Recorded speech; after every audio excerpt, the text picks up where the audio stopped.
On this episode of the Who Am I series, I'm going to be discussing the case of the Wickenburg John Doe. The Wickenburg John Doe was found on either May 20th or May 21st, 2019 in Wickenburg, Arizona. The remains were merely completely skeletonized or completely skeletonized. His time since death has been estimated anywhere from 5 to 25 years, although investigators believe his time since death to be closer to 10 years. Investigators were not able to determine his cause of death due to the state of the remains, but they do suspect it to be homicide.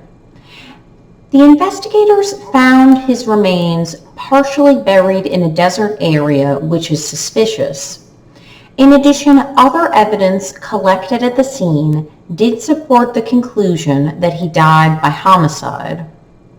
There aren't many specifics with this case, and I'm not sure whether this is an intentional action on the part of law enforcement to catch the culprit or the details are too gruesome to share. The Wickenburg John Doe was a white or Hispanic male, and much like the date the remains were found, his age is also a topic of debate.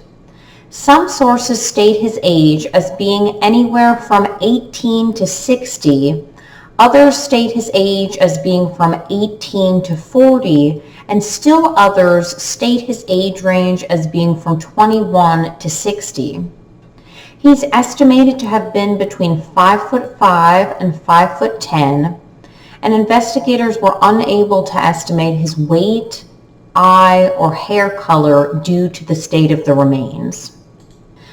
With the remains, investigators found several buttons and a clothing tag, and the tag suggested his body measurements, for example, his chest size.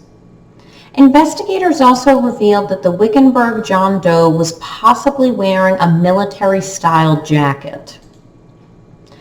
As previously mentioned, the remains were found in an outlying area of Wickenburg, Arizona. And Wickenburg is a small town in the heart of the Sonoran Desert, and it's about an hour outside of Phoenix. In 2018, its population was about 7,800. And it's been nicknamed the Dude Ranch capital of the world, so it's fair to assume that parts of Wickenburg are touristy. Wickenburg is also popular for retirees, and the median resident age is about 60. Now, while the percentage of residents living in poverty in 2017 was fairly low at 13.5%, it disproportionately affected individuals who were Hispanic or Latino or biracial. Their rates were 3 times higher than the town's other residents.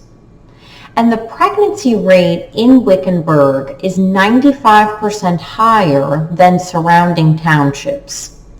Also, when compared to other communities of similar population, the Wickenburg crime rate, including both violent and property crimes, is higher than average.